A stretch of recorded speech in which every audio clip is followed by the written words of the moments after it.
बिस्मिल्लाहिर्रहमानिर्रहीम। अस्सलाम वालेकुम dear students. Have you ever wondered कि जो इलेक्ट्रिसिटी जनरेट की जाती है पावर स्टेशंस पर, वो हमारे घरों तक कैसे पहुंचती है और हम उसको यूज़ करते हैं अपनी अप्लायंसेस को पावर ऑन करने के लिए? क्या जो इलेक्ट्रिसिटी जनरेट पावर स्टेशंस पर होती है, जितनी पावर वहाँ पर जनरेट होती है, क्या वही पावर हमें ट्रांसमिट होती है? जितनी वोल्टेज वहाँ पर डेवलप की जाती है, क्या वही वोल्टेज हमें हमारे घरों में भी मिलती है? तो जो वोल्टेज वहां पर होती है पावर स्टेशंस में, जो करंट वहां पर जनरेट होता है, हमारे घर तक पहुंचने के लिए उसको या तो स्टेप अप किया जाता है या स्टेप डाउन किया जाता है, और ऐसा करने वाली डिवाइस को हम ट्रांसफॉर्मर कहते हैं। तो आज का हमारा topic construction and working of N AC transformer है। हमने इलेक्ट्रोमैग्नेटिक इंडक्शन की वीडियो में देखा था कि whenever we have a magnet जिसकी मैग्नेटिक फील्ड लाइंस किसी कॉइल ऑफ वायर में से पास हो रही हैं, तो number of magnetic field lines passing through that coil of wire we call that magnetic flux. अगर हम मैग्नेटिक फ्लक्स को चेंज करें, मैग्नेट को टुवर्ड्स द कॉइल मूव करें, फ्लक्स चेंज होगा। फ्लक्स के चेंज होने से इस कॉइल के अंदर एक ईएमएफ इंड्यूस हो जाती है। सो a changing magnetic flux induces an EMF in the coil of wire. Now we do not need a magnet to do that. अगर मैग्नेटिक फील्ड किसी भी किस्म की होगी, उसकी मैग्नेटिक फील्ड लाइंस पास हो किसी कॉइल ऑफ वायर में से, तो उस कॉइल ऑफ वायर में ईएमएफ इंड्यूस हो सकता है। So look at this situation now. Let's say we have two coils of wire now, not a magnet, but we have a coil of wire that has more turns in it but smaller area, another coil of wire that has a bigger area but less number of turns. So जो पहले वाली coil है, इसमें इसके साथ हम एक DC battery लगा देते हैं, तो इसमें से करंट गुजर रहा है, एक ही डायरेक्शन में गुजर रहा है। इसकी मैग्नेटिक फील्ड भी सेटअप हो रही है। यहाँ पे आप मैग्नेटिक फील्ड लाइंस को देख सकते हैं, लेकिन ये मैग्नेटिक फील्ड चेंज नहीं हो रही क्योंकि करंट की वैल्यू चेंज नहीं हो रही। डीसी करंट है, कांस्टेंट करंट है। इसके बजाय अगर हम यहाँ एक एसी करंट लगा दें, अब देखिए एसी करंट की वजह से क्या हो रहा है, करंट की डायरेक्शन चेंज हो रही है और मैग्नेटिक फील्ड की पोलैरिटी भी चेंज हो रही है। नाउ इसकी मैग्नेटिक फील्ड लाइंस जो पास हो रही है इस दूसरी कॉइल में से, फ्लक्स बार बार चेंज हो रहा है। The flux is changing to the second coil and that is inducing an EMF in this second coil. तो सेकंड कॉइल में फिर से ईएमएफ इंड्यूस हो रहा है because the flux through the coil is changing. Now, if I increase the value of the voltage, or if I increase, if I bring it close to the second coil, you'll see कि flux ज़्यादा तेजी से change होता है और EMF induce भी ज़्यादा हो जाती है। तो rate of change of flux के proportional है EMF induce. So that means हम EMF को एक coil में induce कर सकते हैं by introducing an AC current to another coil. ये है वर्किंग प्रिंसिपल। तो ये आपके सामने देखिए ट्रांसफॉर्मर का एक 3D व्यू है कि ट्रांसफॉर्मर की कंस्ट्रक्शन किस तरह की हो सकती है। तो transformer basically consist of number 1 a steel core. ये एक स्टील की कोर है सेंटर में, और इसकी दो साइड्स पर हमने वाइंड की हुई है वायर्स। पहली जो वायर की वाइंडिंग है उसको हम प्राइमरी कॉइल बोलते हैं, और जो दूसरी वाइंडिंग है उसको हम सेकेंडरी कॉइल बोलते हैं। कॉइल की जो टर्न्स यहाँ पर दोनों के दिए हुए वो डिफरेंट है, आप देख सकते हैं। इस वक्त प्राइमरी के ऊपर कॉइल की टर्निंग नंबर ऑफ टर्न्स ज़्यादा है, सेकेंडरी के ऊपर नंबर ऑफ टर्न्स कम है।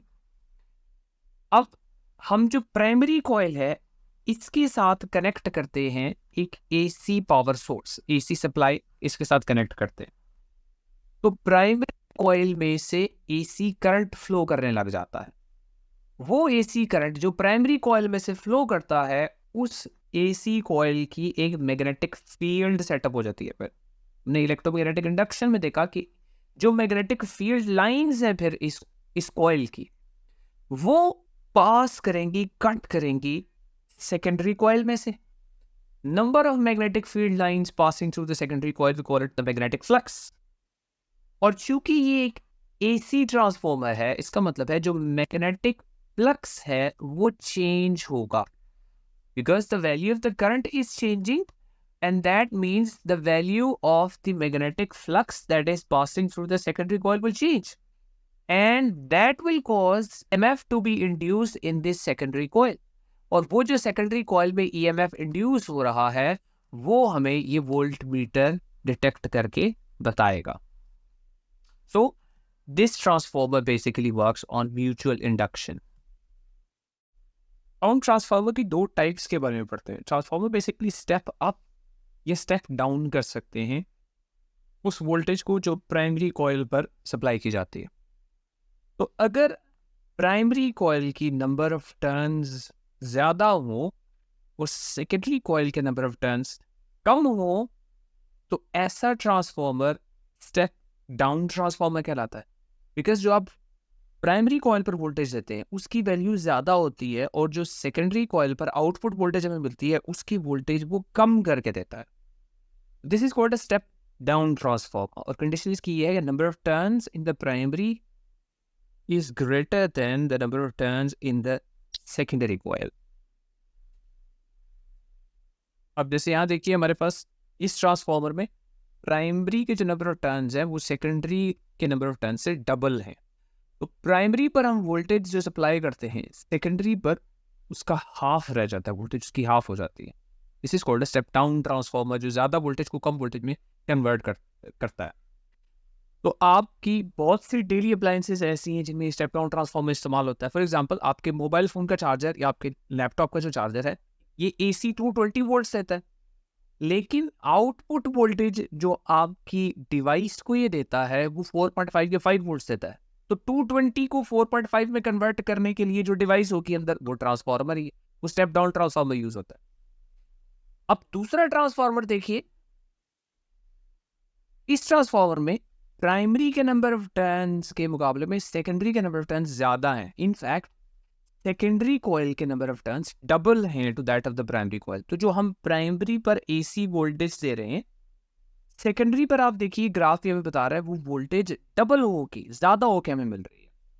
This is called a step up transformer where the number of turns in the secondary is greater than the number of turns in the primary. जरूरी नहीं है double हो, कोई भी नंबर हो सकता है, but it should be greater than the number of turns in the primary coil. तो ऐसा ट्रांसफार्मर जो वोल्टेज को ज्यादा कर दे, that is called a step up transformer. अब ये जहन में रखिएगा, ऐसा नहीं है कि ये कोई वोल्टेज प्रोड्यूस कर रहा है. ये ट्रांसफार्मर ऐसा नहीं है कि वोल्टेज कम थी इसने प्रोड्यूस करके वोल्टेज ज़्यादा कर दी है. बेसिकली ट्रांसफार्मर को जो हम पावर इनपुट दे रहे हैं प्राइमरी पर, power is a product of voltage and current. तो जो पावर इनपुट हम इसको प्राइमरी कॉइल पर देते हैं वही पावर आउटपुट हमें सेकेंडरी कॉइल पर मिलती है. Again I repeat, power is a product of voltage and current. तो जो वोल्टेज एंड करंट का प्रोडक्ट इसको यहाँ पर मिल रहा है प्राइमरी पर, उतना ही ये सेकेंडरी पर हम ये एज्यूम करें कि 100% एफिशिएंट है तो उतनी पावर सेकेंडरी पर हमें मिलेगी. यानी ये वोल्टेज को तो ज़्यादा कर रहा है लेकिन ये करंट की वैल्यू को कम कर रहा है. अभी ये स्मॉल एरोज देखिए, ये आपके सामने एरोज करंट को जाहिर कर रहे हैं. ये एरो बड़ा है यानी यहाँ पर करंट ज़्यादा है, करंट कम करती है. तो एक वेरिएबल को, वोल्टेज को तो इसने बढ़ा दिया, करंट को कम कर दिया. यानी इसका मतलब है इसने वोल्टेज नहीं प्रोड्यूस नहीं की, जस्ट एक वेरिएबल को कम करके दूसरे वेरिएबल को ज्यादा कर. That is the working principle of a transformer. अब ये हम डेली लाइफ में यूज क्या करते हैं?